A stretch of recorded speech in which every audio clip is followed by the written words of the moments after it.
அந்த 77ல இருந்து 80 வரைக்கும் கூட்டணிகள் மாறின கதை இருக்குல்ல. அதில் எம்ஜிஆர் சந்தித்த பிரச்சனைகள்லாம் ரொம்ப. ஏன்னா கலைஞர் வந்து சாதாரணமாக இது இல்லை. என்னென்ன பண்ண முடியுமோ எல்லாம் பண்ணார். எப்படி கொண்டு வராருன்னா எம்ஜிஆர் ஆட்சிக்கு வந்துட்டோம். எந்த வகையிலும் கெட்ட பேர் வந்துடக்கூடாது. அதனால் யாருமே சிபாரிசுன்னு யாரும் யாரும் பண்ணக்கூடாது. போலீஸு ப்ரிவெண்ட் அரெஸ்ட்டு எல்லாம் தடியடி எல்லாம் பண்ணாலும் பெரிய அளவில் கல்வீச்சு சம்பவம் மூப்பனாருக்கு எல்லாருக்கும் அடி. இந்திரா காந்தியை காப்பாற்றணும்னு ஒரு கட்டத்தில் கார் சீட்டுக்குள்ளே போட்டு அன்னைக்கு மேலே தலகாணி வச்சு மூடி நெடுமாரெலாம் அடித்து நெடுமரம் மண்டலம் உடஞ்சிடும். எம்ஜிஆர் இது பண்ணும்போது கருணாநிதி இந்திரா காந்தி கூட பேச்சுவார்த்தை மூப்பனார் இவங்கெல்லாம் எம்ஜிஆர் உடைய டேப்பு எல்லாம் மீறி நான் சில விஷயங்களை பேசி முடித்து விட்டேன்னு சொல்கிறாரு. டிஎம்கேவோட கூட்டணி வச்சது பிடிக்கல, வேண்டான்ட்டு நெடுமாறன் எவ்வளவோ சொல்லியும் கேட்காதால வெளியேறட்டும் அப்படின்னு சொல்லி இதுதான் அரசியல் போல. இதுதான் அரசியல். இன்னைக்கு எஸ்சி எஸ்டி இது இருக்குல்ல, அதில் கிரிமி லேயர் இருந்துச்சுன்னா நீங்கள் உண்மையாக அந்த மக்களுக்கு போய் சேரும். இந்த கருணாநிதியில் என்ன சொல்கிறாருன்னா, சினிமா கவர்ச்சி அரசியலால் வெற்றி பெற்ற திண்டுக்கல் நம் வசமானது. நியூஸ்பிக்ஸ் இந்தியா நேயர்களுக்கு வணக்கம். 1977 திரையுலகில் உச்சத்தில் இருந்த எம்ஜி ராமச்சந்திரன் அவர்கள், அன்போடு சொல்ல வேண்டும் என்றால் எம்ஜிஆர் அவர்கள் முதல்வராக பதவியேற்ற காலம். அவர் முன் இருந்த சவால்கள் என்ன, எப்படி அவற்றையெல்லாம் அவர் எதிர்கொண்டார்? அன்றைய காலம் அவருடைய ஆட்சி அவர் தன்னை பண்படுத்திக் கொள்ள அடித்தளமாக அமைந்ததா, இல்லைன்னா எதிர்காலத்தில் வரக்கூடிய திட்டங்களுக்கு அவை எல்லாம் அடித்தளமாக அமைந்ததா? இப்படி பல கேள்விகள் நம் முன் இருக்கு. நாம இப்போ முத்தலீஃப் அவர்கள் கிட்ட பேசலாம். பத்திரிகையாளர் முத்தலீஃப் சார், வணக்கம் சார். என்றென்றும் எம்ஜிஆர் பகுதிக்கு அன்புடன் வரவேற்கிறோம் சார். சென்ற வாரம் நம்ம இதுலதான் முடிச்சிருந்தோம். 77ல அரியணை ஏறுறாரு. 77ல இருந்து 80 வரைக்கும் நடந்த விஷயங்களை நம்ம பேசுவோம் சார். ஆரம்ப கட்டத்துல அவர் பதவியேற்ற காலத்துல அவர் முன்னாடி இருந்த பெரும் சவால்கள் என்ன? அதாவது இன்னைக்கு தேர்தல் காலம், நம்ம பேசிகிட்டு இருக்க காலம். கூட்டணி வந்து நாங்கள் உறுதியாக இருக்கிறோம், இறுதியாக இருக்கிறோம்லாம் சொல்கிறாங்கல்ல. ஆனால் அந்த 77ல இருந்து 80 வரைக்கும் கூட்டணிகள் மாறின கதை இருக்குல்ல. அதில் எம்ஜிஆர் சந்தித்த பிரச்சனைகள்லாம் ரொம்ப. ஏன்னா கலைஞர் வந்து சாதாரணமாக இது இல்லை. என்னென்ன பண்ண முடியுமோ எல்லாம் பண்ணார். இன்னொன்று, அன்னைக்கு 2 பெரிய தேசிய கட்சிகள் தமிழ்நாட்டில் ரொம்ப ஸ்ட்ராங்காக இருந்தது. நான் கொஞ்சம் 80க்கு 77 டு 80 வரதுக்கு முன்னாடி 77க்கு முன்னாடி இருக்க சில விஷயங்களும் பதிவு பண்ணோம். கொஞ்சம் ஸ்பீடாக கடந்து போயிட்டோம் அன்னைக்கு. அப்போ எம்ஜிஆர் வந்து 72ல கட்சி அந்த இதெல்லாம் விலகின பிறகு தொடர்ச்சியாக இந்திய கம்யூனிஸ்ட் கட்சி, காங்கிரஸ் மற்றவர்கள்லாம் இது பண்ணி இவருக்கு எதிராக திராவிட முன்னேற்ற கழகத்துக்கு எதிராக கவர்னரை சந்தித்து மனு கொடுத்தது, இந்த மாதிரி பல விஷயங்கள் பார்த்தோம். இந்திரா காங்கிரஸும் அவர் சப்போர்ட் பண்ணியிருந்தது. எமர்ஜென்சி எம்ஜிஆர் சப்போர்ட் பண்ணார். சர்க்காரிய கமிஷன் போட்டாங்க. இது எல்லாம் ஒரு பக்கம் நடந்துகிட்டு இருக்குது. ஆனாலும் அந்த தேர்தல் பார்லிமெண்ட் எலெக்ஷன் பார்த்தீங்கன்னா, உங்களுக்கு இந்திரா காந்தி உடைய பெரிய அந்த எமர்ஜென்சியை ரிலீஸ் பண்ணிட்டு வரும்பொழுது, ஜனதா கட்சி இந்தியா லெவலில் பெருசாக ஃபார்ம் ஆகி நல்ல பேர். தமிழ்நாட்டில் மட்டும் எம்ஜிஆர் இந்திரா காங்கிரஸ் கூட கைகோர்க்கிறார். அப்போ இங்கே வெற்றி வராது அப்படின்னு தான் எதிர்பார்த்தாங்க. படுதோல்வி. அந்த சமயத்துல கேரளாவும் வந்து ஜனதாக்கு எதிரா வாக்களிச்சாங்க எமர்ஜென்சி முடிந்த சமயத்துல. ஏன்னா அங்கே ஜனதா கட்சி அந்த அளவுக்கு இல்லை, இடதுசாரிகள் தான் நாங்கள். அது ஒரு இது. அப்போ எம்ஜிஆர் 77ல காங்கிரஸ் கூட தான் கைகோர்க்கிறாரு. எம்ஜிஆர் காங்கிரஸ் 20 சீட்டு எம்ஜிஆர் எம்பி, காங்கிரஸ் 16, இந்திய கம்யூனிஸ்ட் கட்சி கூட இருந்துச்சு 3 தொகுதி. இங்கே டிஎம்கே ஜனதா பார்ட்டி எல்லாம். டிஎம்கே 19 சீட்டு, ஜனதா பார்ட்டி 18, சிபிஎம் 2. சிபிஎம் வந்து அவங்களோட இருந்தாங்க. இதில் என்னென்னா, அந்த தேர்தலில் பிரதானமாக எதிரொலிச்சது வந்து பார்லிமெண்ட்டு இந்திரா காங்கிரஸுக்கு எதிராக எமர்ஜென்சின்னு அவங்க உருட்டினாலும் சர்க்காரிய கமிஷன் அறிக்கையை வந்து கரெக்டாக அந்த டைமில் எடுத்து போடுறாங்க. அது பெரிய நெருக்கடி. எம்ஜிஆர் தூக்கிட்டு அடிக்கிறாரு. சர்க்காரிய கமிஷன் ஊழல் அது இதுன்னு தமிழ்நாட்டில், இந்தியாவிலாம் வேறு முடிவு, தமிழ்நாட்டில் வேறு முடிவு. இதில் பார்த்தீங்கன்னா கிட்டத்தட்ட 18 தொகுதி, அதாவது 19ல் 20ல் 18, காங்கிரஸ் 14, சிபிஐ அப்படியே 3க்கு 3 ஜெயிக்கிறாங்க. டிஎம்கே ஒன்றே ஒன்று ஆசை தம்பி மட்டும் ஜெயிக்கிறாரு, வட சென்னைன்னு நினைக்கிறேன். ஜனதா பார்ட்டி 3 ஜெயிக்கிறாங்க. மொத்தம் நீங்கள் பார்த்தீங்கன்னா அவங்க கூட்டணியை 4 தான் ஜெயிக்கிறாங்க. இவங்க மீதி தொகுதி எல்லாம் இவங்க ஜெயிக்கிறாங்க. இது ஒரு பெரிய வெற்றி எம்ஜிஆருக்கு. என்னன்னா, சட்டமன்ற தேர்தல் அப்போ ஒன்றா நடத்தலை. வெறும் பார்லிமெண்ட் நடந்தது. எம்ஜிஆருக்கு அதில் ஏமாற்றம். அதுக்கு பிறகு சட்டமன்ற தேர்தல் வருது. இந்திரா காந்தி ஆட்சியில உட்கார்ந்த பிறகு. இப்ப தான் எம்ஜிஆர் கொஞ்சம் வேற மாரி யோசிக்கிறாரு. நம்ம தான் இங்க வெயிட்டுன்னு தெரியுது.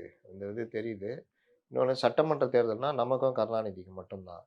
அப்போ இதில அந்த ஊழல அப்படியே இறங்கி அடிச்சோம்னா ஆட்சிய பிடிக்கலாம். இதுக்கு எதுக்கு தேவையில்லாம இந்திரா காங்கிரஸ நம்ம சுமக்கணும் அப்படின்னு எம்ஜிஆர் முடிவெடுக்கிறார். அப்படி எடுக்கும்போது தான் எம்ஜிஆர் வந்து இந்த பிரச்சனைய கையில எடுக்கிறார்ல ஊழல் இது. அதனால அது ஒரு பெரிய இதா அமையுது. இந்த பிரச்சனைனால எல்லாருமே கூட்டணியே கலையுது. காங்கிரஸ் கழட்டி விட்டுறாரு. காங்கிரஸும் இந்திய கம்யூனிஸ்ட் கட்சியும் ஒரு கூட்டணி. திமுக தனியா நிக்குது. ஜனதாக்கும் திமுகவுக்குமே ஒத்து வரல. ஜனதாக்கு என்னன்னா, இவங்க மொரார்ஜி தேசாய்க்கு சில விஷயங்கள் ஒத்து வரல.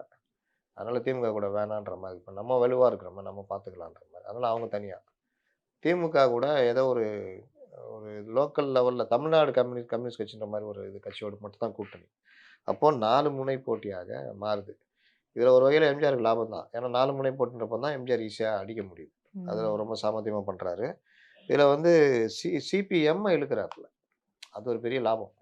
சிபிஎம்முக்கு என்ன கோவம்னா, க ஜனதா கட்சி கூட சேர்றதுக்கு முன்னாடியே சிபிஎம் இவங்களோட இருக்கிறாங்க. காங்கிரஸ் இது டிஎம்கே கூட. ஜனதா கட்சி சேர்ந்தோனே பார்லிமெண்ட் எலெக்ஷன்ல. சிபிஎம்முக்கு வெறும் 2 தொகுதி. கலைஞர் அதுல ரொம்ப உறுதியா ஆரம்பத்துலேருந்தே இருக்கிறாரு.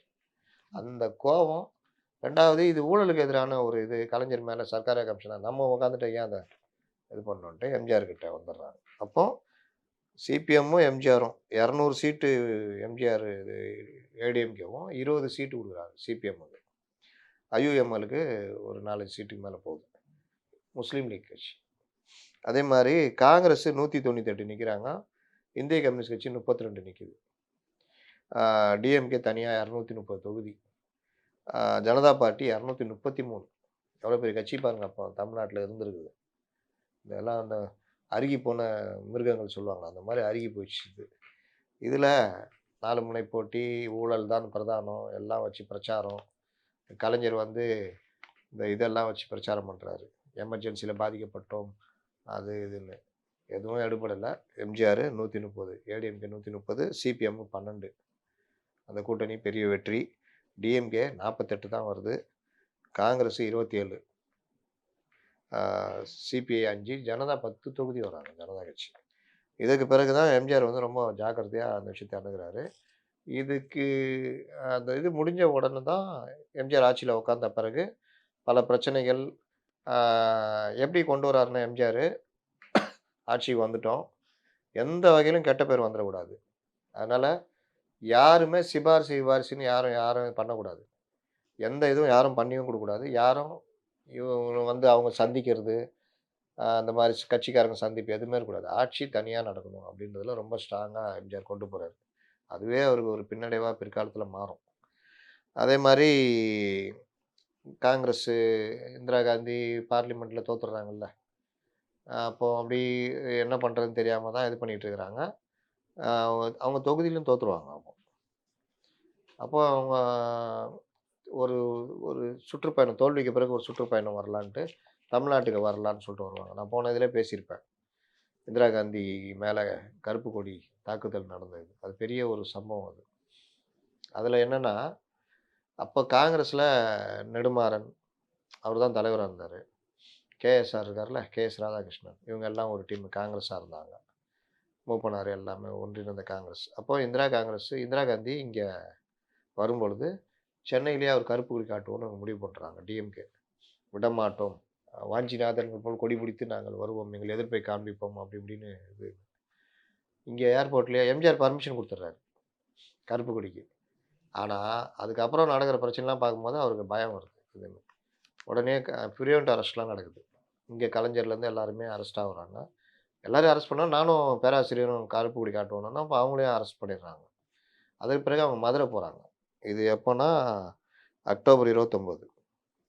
மதுரை போய் மதுரையில பெரிய அளவுல எதிர்ப்பு இது. அவங்க திறந்த கார்ல தான் போவாங்க. டாட்ஜி காரு இது.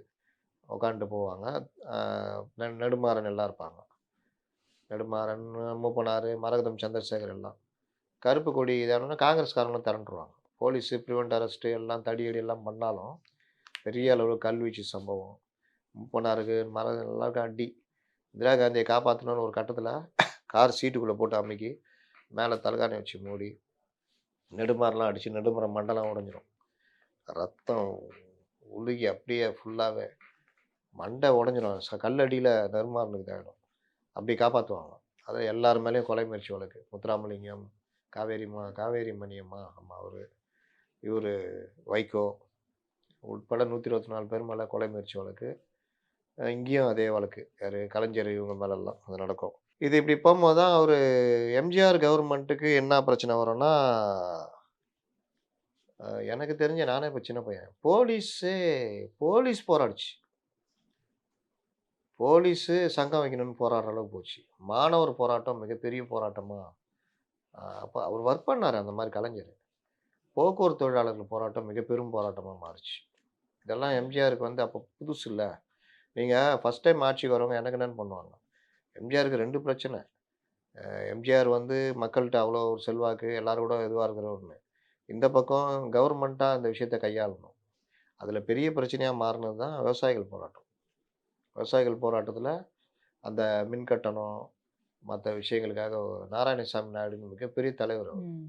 அவர் தலைமையில் நடந்த போராட்டத்தில கடுமையான அடக்குமுறை, துப்பாக்கி தடியடி, சூடு துப்பாக்கி வரைக்கும் சூடு. நடந்தது. 4 பேர் இறந்து போனாங்க. இதுலயே துப்பாக்கி சூடு. கருப்பு கொடி இதுலயே சென்னையிலேயே ஒருத்தர் ம். இறந்து போனாரு. அந்த அளவுக்கு நடந்ததெல்லாம் வந்து எம்ஜிஆருக்கு ஒரு பெரிய பின்னடைவா நாராயணசாமி நாயுடுவ கைது பண்ணதே பெரிய ஒரு விஷயமா மாறுச்சு. அவ்வளோ பெரிய தலைவர் அவர். அப்ப அது ஒரு விஷயம். ஆ இது ஒரு பக்கம் போம்போது, ஆ எம்ஜிஆர் தனியா 78ல திடீர்னு அறிவிக்கிறாரு. எது? இந்த இன்கம் டாக்ஸ் இந்த மாரி விஷயங்கள். இது எல்லாமே ரொம்ப நெருக்கடியா இருக்குது. எனக்கும் கடன் இதுவா இருக்குது. வருமானமும் தேவை. கட்சி நடத்துறதுக்கும் இது வேணும். நான் வந்து சினிமால நடிக்க போறேன் அப்படின்னு. உடனே எல்லாம் எதிர்ப்பு தெரிவிக்கிறாங்க. யாரு? கலைஞர்லேருந்து எல்லாம் எதிர்ப்பு தெரிவிக்கிறாங்க. கல்யாண சுந்தரமும் எதிர்ப்பு தெரிவிக்கிறாரு. கட்சிக்குள்ளேயும் சில பேர் சொல்றாங்க.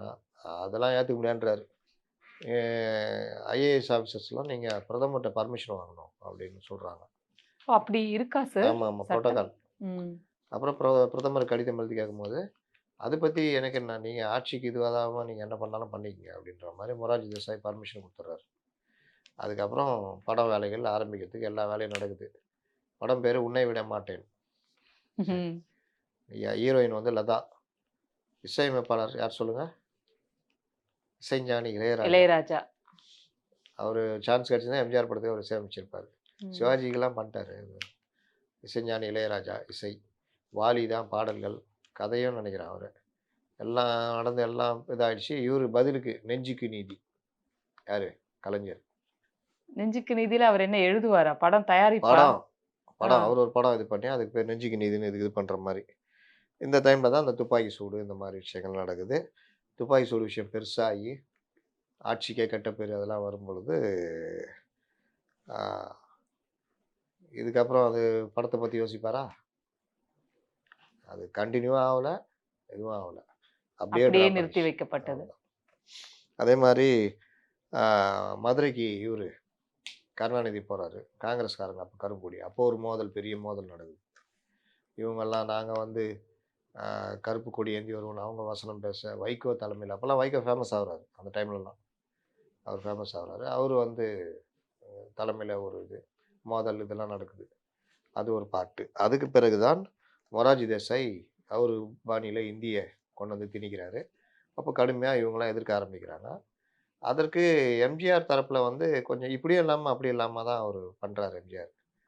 எ இந்தி திணிப்ப நான் எதிர்க்கிறேன். ஆனா இந்த நடவடிக்கை வந்து வேற அப்படின்ற மாரி ஒரு பண்றாரு. இத அழகா இவங்க பயன்படுத்திக்கிறாங்க. திமுகவும், திகாவும். திக அப்போ ஒரு பெரிய டாமினேஷன் பண்ணியிருந்திருக்காங்க அந்த பீரியட்ல. அத அழகா பயன்படுத்துறாங்க. இந்த நேரத்தில தான் இந்திரா காந்தி வந்து சிக்மகளூர்ல ஃபர்ஸ்ட் டைம் நிக்கணும் மறுபடியும் எலக்ஷன் நின்னு பார்லிமென்ட் போணும்ல. ரேபரேலில இங்க தோத்துட்டாங்கன்னு நெனைக்கிறேன். சிக்மகளூர்ல நிக்கணும்னு முடிவு பண்றாங்க. அது கர்நாடகா நம்ம பார்டர் இது. அங்க வந்து 78,000 தமிழர்கள் இருக்கிறதுனால டிஎம்கே, ஏடிஎம்கே உடைய சப்போர்ட் இருந்தா ஜெயிச்சிடலாம். ஏடிஎம்கே சப்போர்ட் தானே. எம்ஜிஆர்ட்ட கேட்குறாங்க. எம்ஜிஆர் உடனே ஆதரவு குடுத்துறாரு. டக்குன்னு என்ன பண்ணாரு, ஜனதா கவர்மெண்ட் அப்ப அங்க இவரு போய் ஜார்ஜ் பெர்னாண்டஸ் போய் பார்த்து, அப்ப வீரேந்திர பாட்டீல் தான் நின்னார்ன்னு நெனைக்கிறேன். பின்னாடி அமைச்சரெல்லாம் இருந்தார்ல அவரு. பார்த்து கலைஞர் வந்து அவங்களுக்கு ஆதரவு. ஜனதாக்கு. எம்ஜிஆர் போய் பிரச்சாரம் பண்ணி இதை பண்ணி 78,000 வாக்குல ஜெயிக்கிறாங்க இந்திரா காந்தி. ஜெயிச்சு பெருவெற்றி.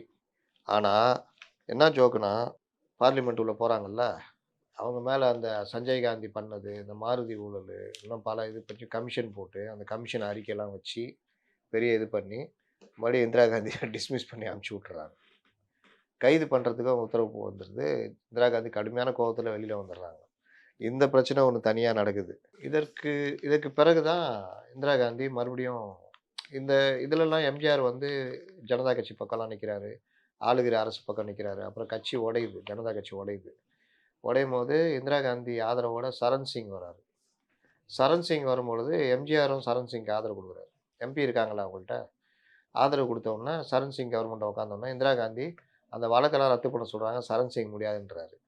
உடனே இந்திரா காந்தி வாபஸ் வாங்குனோனே, அந்த கவர்மெண்ட் வராமயே போயிடுது. காபந்து அரசா இருக்குது. அடுத்த கவர்மெண்ட் வர வரைக்கும் அது காபந்து அரசு. அதுல பாலா பழனூர், இவங்க சத்யவாணி முத்து அவங்கலாம் ஏடிஎம்கே மினிஸ்டர்ஸ் இருக்காங்க மத்திய அரசுல. இது ஒரு பார்ட் நடக்கும்போது இப்ப எம்ஜிஆருக்கு மறுபடியும் குழப்பம். இந்திரா காந்தி ஆதரிக்கிறதா? இல்ல என்ன பண்றது? இல்லாட்டி ஜனதா கட்சியோட இது பண்றதா? என்னன்றது ஒரு குழப்பத்துல ஓடுது. இதெல்லாம் வந்து அந்த டைம்ல எதுக்கு சார் இந்த ஆதரிப்பு? சரண் சிங் கவர்மெண்ட்டுக்கு இந்திரா காந்தி ஆதரவு இல்ல. ஆமா. மறுபடியும் வாபஸ் வாங்குறாங்க. ஆ. அப்ப அந்த கவர்மெண்ட் கலையுது. 79ல ம். சொல்றேன். ம். அப்ப அடுத்து பார்லிமெண்ட் எலக்ஷன் அறிவிக்கிறாங்க. அப்ப ஓ! அந்த எம்ஜிஆர் என்ன ரூட் சமயத்துல எடுக்கிறார்? நாடாளுமன்ற ஆ தேர்தலுக்கு யாருக்கு 80 ஓகே. நாடாளுமன்ற தேர்தல் என்ன ம். பண்றதுன்றது. அப்போ இத கருணாநிதி உஷாரா பயன்படுத்துறாரு. எம்ஜிஆர் இது பண்ணும்போது கருணாநிதி இந்திரா காந்தி கூட பேச்சுவார்த்தை நடத்திட்டு இருக்காரு. மூப்பனார் இவங்கலாம். எம்ஜிஆர் உடைய டேப்பு எல்லாம் மீறி நான் சில விஷயங்களை பேசி முடித்து விட்டேன்னு இவரு சொல்றாரு. இது இப்படி போம்போது எம்ஜிஆர் சில இதெல்லாம் முயற்சி எடுக்கிறாரு. தஞ்சாவூர் இடைத்தேர்தல் ஒண்ணு வருது. தஞ்சாவூரும் இன்னொரு இடைத்தேர்தல். 2த்துலயுமே இந்திரா காந்தி நிக்கிறதுக்கு கேட்குறாங்க. எம்ஜிஆர்ட்ட ஆதரவு கேட்குறாங்க. நிக்க சொல்லுங்கன்றாரு. திடீர்னு எம்ஜிஆர் இங்க முடியாதுன்னிறாரு. நின்னா இல்ல பாதுகாப்பு இல்லன்னு சொல்லிட்டு. ம். தஞ்சை மாவட்டம் தேர்தல் நேரம் இந்திரா காந்திக்கு பாதுகாப்பு குடுக்க முடியாதுன்னு எம்ஜிஆர் பின்வாங்குறாரு. பின்வாங்குனாலும் காங்கிரஸுக்கு தான் ஆதரவு குடுக்குறாரு. காங்கிரஸ் ம். வேட்பாளர் வேற இந்திரா காந்தி அங்க நிக்கல அதுக்கப்புறம். வேற தொகுதி நிக்கிறாங்க. இது எம்ஜிஆர் அங்க வேட்பாளர போடல. ஆனாலும் அங்க நல்லா ஜெயிக்கிறாங்க. எம்ஜிஆர் வேட்பாளர் போட்ட இன்னொரு தொகுதியில டிஎம்கே ஜெயிக்குது. இங்க டிஎம்கே தோத்து போகுது. ஆனாலும் காங்கிரஸுக்கு இவங்க மேல கோவம். எம்ஜிஆர் பேக் அடிச்சுட்டாரு அப்படின்ற மாதிரி. நான் ஆக்சுவலா அவரு பண்ணது இந்த மாரி விஷயம்னு வச்சுக்கங்களேன். இதை டிஎம்கே கரெக்ட்டா பயன்படுத்துது. இந்த விவகாரங்கள்லாம் போகும்பொழுது தான் காங்கிரஸ் கூட கூட்டணி வேணும் அப்படின்னு சொல்லிட்டு பேச்சுவார்த்தை நடத்தி, மூப்பனாரு, சிவாஜி கணேசன், அ அப்புறம் அங்க இருந்த தலைவர்கள்லாம் இங்க வந்து பேச்சுவார்த்தை நடத்தி போறாங்க. எம்ஜிஆர் ஒரு பக்கம் நிக்கிறாரு. எம்ஜிஆர் வந்து இந்த சரண் சிங் இந்த ஜனதா பார்ட்டி இந்த டீமோட நிக்கிறாரு. 80ல எலக்ஷன் அறிவிக்கிறாங்க. இவங்க கூட்டணி. யார் யாரு? காங்கிரஸும், டிஎம்கேவும் கூட்டணி. காங்கிரஸு 23 தொகுதி, டிஎம்கே 17 தொகுதி. காங்கிரஸுக்கு ஃபர்ஸ்ட் டைம் அதிகமா குடுக்குறாங்க. ம். அதே மாரி ஏடிஎம்கே 24 நிக்கிறாங்க. ஜனதா கட்சி 10, சிபிஎம் 3, சிபிஐ 3 இடதுசாரிகள் எல்லாம் இங்க இருக்காங்க. ம். இதுல என்னன்னா, அந்த எலக்ஷனுக்கு முன்னாடி தான் இங்க ஒரு பெரிய கூட்டம் நடக்குது. சிவாஜி கணேசன், மூப்பனாரு எல்லாம் இந்திரா காந்தி கலந்துக்கிறாங்க. கலைஞர் இது. அதுல நாம வந்து அ புதிய அரசு அமைக்கிறதுக்கு நம்ம இது பண்ணுவோம். நிலையான அரசு வேணும். அதற்கு இந்திராவின் கரத்தை வலுப்படுத்துவோம். இதுக்காக நேருவின் மகளே வருக, நிலையான ஆட்சி தருகன்னு இவங்க உருட்டுறதும், எமர்ஜென்சி நாம் ஏற்றுக்கொள்ளவில்லை. அந்த தவறுக்கு வந்து நம்ம இது பண்ண முடியாதுன்னு ஒரு உருட்டு உருட்டணும். இந்திரா காந்தி வந்து எமர்ஜென்சி இது இனிமேல் நடக்காது. நான் உறுதியளிக்கிறேன் அவங்க பேசுறதும். இப்படி எல்லாம் போகுது.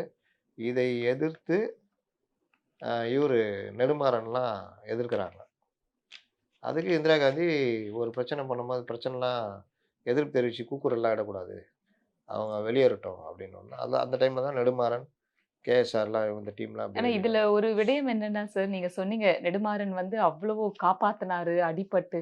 அந்த சமயத்துல இந்திரா காந்தி அவர்கள் வந்து நெடுமாறன தன் மகன் மகனாவே மை ஆமா. டியர் சன்னுன்னு தான் எப்பவுமே கூப்பிடுவாங்களாம். ம். டிஎம்கேவோட கூட்டணி வச்சது பிடிக்கல, வேண்டான்ட்டு நெடுமாறன் எவ்வளவோ சொல்லியும் கேட்காதால, வெளியேறினா வெளியேறட்டும் வெளியேறட்டும். அப்படின்னு சொல்லி இது பண்ணாங்க. இதுதான் அரசியல் போல ஆமா, இதான் இருக்கு. அரசியல். அப்ப இவங்க எல்லாம் வெளியேறி, அதுக்கு பிறகு 80 எலக்ஷன் பெருசா நடக்குது. அந்த எலக்ஷன்ல நீங்க பார்த்தீங்கன்னா, க க அந்த ஜனதா கட்சி மேல இருந்த அந்த ஒரு இது இருக்குல்ல, தங்க கட்டுப்பாடு சட்டம் கொண்டு வராரு சரண் சிங் அந்த டைம்ல. அது வந்து ஒரு தங்கம் விலை அப்படி டபுள் ஆகுது. இது இந்த மாதிரி பல விஷயங்கள் இந்த கவர்மெண்ட் இவர்கள் ஒண்ணுமே இல்ல. இந்திரா காந்தி தோத்ததே பெரிய விஷயம். மீண்டும் இந்திரா காந்தி வராங்கன்றப்போ அது ஒரு பெரிய ஒரு ரீபேக் மாரி ஆகுது. அப்போ டிஎம்கேவும் சேர்ந்து இத பயன்படுத்திக்குது. இது எல்லாம் இன்னொரு ஒரு விஷயம் எம்ஜிஆர் கிரீமி லேயர் கொண்டு வராரு. கிரீமி லேயர் வந்து உண்மையிலேயே நல்ல ஒரு இது. ஆனா இவர்கள் ரொம்ப சாமர்த்தியமா அத தட்டுறாங்க. சிபிஎம் மட்டும் தான் அதுக்கு ஆதரவு. பிற்படுத்தப்பட்டோருக்கான பொருளாதார இடஒதுக்கீடுலயே கொண்டு வராரு. அதான் பிரச்சனை. என்னன்னா, அதுல கிரீமி லேயர் என்னன்னா, இப்போ ஒருத்தர் பொருளாதார இடஒதுக்கீடை பயன்படுத்தி அவர் வாழ்க்கை நல்லா வந்துடுச்சு. வசதியா வந்துட்டாரு. அவருக்கு அது தேவையில்ல. இடஒதுக்கீடுன்றது வறுமையில இருக்கிறவங்கள மேல தூக்கி விடுறதுக்கு தான் அந்த இடஒதுக்கீடுன்றது. கல்வி, வேலை வாய்ப்புகள்ல. அப்போ ஒருத்தரு நல்ல ஒரு கம்பெனியில இந்த இடஒதுக்கீட பயன்படுத்தி ஒரு நல்ல லெவல்ல உட்காந்துட்டாரு. ஒரு ரூ. 2,00,000 சம்பளம் வாங்குறாரு. அவர் பையன நல்ல ஒரு ஆங்கில பள்ளியில படிக்க வைக்கிறாரு. அதே சமூகத்தை சேர்ந்த ஒருத்தர் கிராமத்தில ரூ. 10,000 சம்பளம் வாங்குறாரு. அவர் பையன சாதாரண பள்ளியில படிக்க வைக்கிறாருன்னா, இடஒதுக்கீடு என்று வரும்பொழுது இவர்களுக்கு தான் முன்னுரிமை. இவர்கள அந்த இதுக்குள்ளே கொண்டு வரக்கூடாது. கிரீமி லேயர்ன்னு அந்த எம்ஜிஆர். அது உண்மையிலேயே அது வேணும். இன்னைக்கு எஸ்சி, எஸ்டி இது இருக்குல்ல. அதில கிரீமி லேயர் இருந்துச்சுன்னா, நீங்க உண்மையா அந்த மக்களுக்கு போய் சேரும். நீங்க அதில பார்த்தீங்கன்னா, ஐஏஎஸ் அதிகாரி, ஐபிஎஸ் அதிகாரி அந்த மாரி வந்தவங்க நல்லா நான் பார்த்துருக்கேங்க நேரடியா. என்னுடைய அனுபவம் சொல்றேன். ஒரு ஃபேமிலிய இந்த இத மறுபடியும் மறுபடியும் அனுபவிச்சுட்டு, அவங்கள்ட்ட வர்ற வருமானத்தில எல்லாருமே கவர்மெண்ட் ஜாப், பெரிய ஜாப். அவங்களுக்கு என்ன பண்ணணும்னு தெரியல அந்த பணத்த. மாசத்துல பாதி நாள் லீவ் போட்டு டூர் போறாங்க. லீவு வசதி அவங்களுக்கு இருக்குதுல்ல. சென்ட்ரல் கவர்மெண்ட் ஜாப் அது இதுன்னு. பாதி நாளு லீவ் போடுறாங்க, ஊர் போறாங்க, சுத்துறாங்க, டூர் போறாங்க, ஜாலியா இருக்காங்க. அதே கம்யூனிட்டி சேர்ந்த கிராமத்துல இருக்கிறவன் அந்த இடஒதுக்கீட அவனால போய் மோத முடியல. ஃபர்ஸ்ட்டு அவனுக்கு இருக்கு. ஆனா அவனால எப்படி மோத முடியும்? ஒரு எக்ஸாம் வைக்கிறாங்க. அந்த எக்ஸாம இவங்க வீட்டு பையனும் எழுதுவான். அந்தவனும் எழுதுவான். ஆனா இடஒதுக்கீடு அடிப்படையில இவன் நல்லா எழுதியிருப்பான். ஏன்னா இவனுக்கு நல்ல கல்வி கிடைச்சிருக்கும். ஆனா இவனும் அதே கம்யூனிட்டி சேர்ந்தவனா இருப்பான். அப்ப இந்த பாகுபாட குறைக்கணும்னா, சமுதாயத்துல பொருளாதார ரீதியாக மேல வந்துட்டாங்கன்னா, அவங்கள அப்படிதான் பார்க்கணுமே தவிர, இந்த இதுக்கு பார்க்கக்கூடாதுன்றது தான் அந்த இது. ஆனா பண்ண உடல. எம்ஜிஆர ரொம்ப அ பெரிய அளவு பிரச்சாரம் கொண்டு போய்ட்டாங்க. யாரு? இவங்க எல்லாருமே. டிஎம்கேலேருந்து எல்லாருமே, இந்திய கம்யூனிஸ்ட் கட்சி இது சிபிஎம் மட்டும் இல்ல, இந்திய கம்யூனிஸ்ட் கட்சியிலேருந்து எல்லாருமே. பாண்டியன்லாம் முன்னணியில இருந்தாரு அந்த டைம்ல அது எதிர்கள்ல. அது எம்ஜிஆருக்கு ஒரு பின்னடைவு. அப்புறம் இந்த விவசாயிகள் போராட்டம், போக்குவரத்து தொழிலாளர் போராட்டம், மாணவர்கள் போராட்டம். இது எல்லாமே எம்ஜிஆருக்கு எதிராக கட்டமைக்கப்பட்டது. மதுவிலக்கு. மதுவிலக்கு ஒரு பெரிய பிரச்சனையா மாறுது. இது எல்லாம் சேர்ந்து எம்ஜிஆருக்கு வந்து அந்த தேர்தல்ல பார்த்தீங்கன்னா, கிட்டத்தட்ட படுதோல்வி. 2டே 2 தொகுதி மட்டும் தான் ஜெயிக்கிறாரு. அந்த எம்பிசி தொகுதி இதில அது எதிரொலிக்குது. இது பிளஸ் தேசிய பிரச்சனை. எம்பி தொகுதிக்கான இது. அப்படின்னு வரும்பொழுது, நீங்க 2டே 2 தொகுதி மட்டும் தான் ஜெயிக்கிறாங்க. காங்கிரஸு 23க்கு 21, டிஎம்கே 17 நின்னதுல 16 ஜெயிக்கிறாங்க. ரொம்ப நாளைக்கு அப்புறம் பெருவெற்றி. இது ஏடிஎம்கே ஒண்ணுங்க 2 தொகுதி. சிவகாசி, கோபிச்செட்டிப்பாளையம். இதுல கருணாநிதிலாம் என்ன சொல்றாருன்னா, சினிமா கவர்ச்சி அரசியலால் வெற்றி பெற்ற திண்டுக்கல் நம் வசமானது. மீண்டும் நம் வசமானது இது பண்றாரு. எம்ஜிஆருக்கு பெரிய அதிர்ச்சி. இந்த அதிர்ச்சியிலிருந்து எம்ஜிஆர் மீண்டாரா? எம்ஜிஆர் ஆட்சி இதை அடுத்து எப்படி கலைக்கப்பட்டது? அ அதிலிருந்து எம்ஜிஆர் எதெல்லாம் கரெக்ட் பண்ணி மீண்டும் ஆட்சியை பிடித்தார்? அப்படின்றத நம்ம அடுத்ததுல பார்ப்போம். நன்றி சார். பல தகவல்கள் சொன்னீங்க. மீண்டும் என்றென்றும் எம்ஜிஆர் பகுதியில தொடர்ந்து பேசுவோம். வணக்கம்.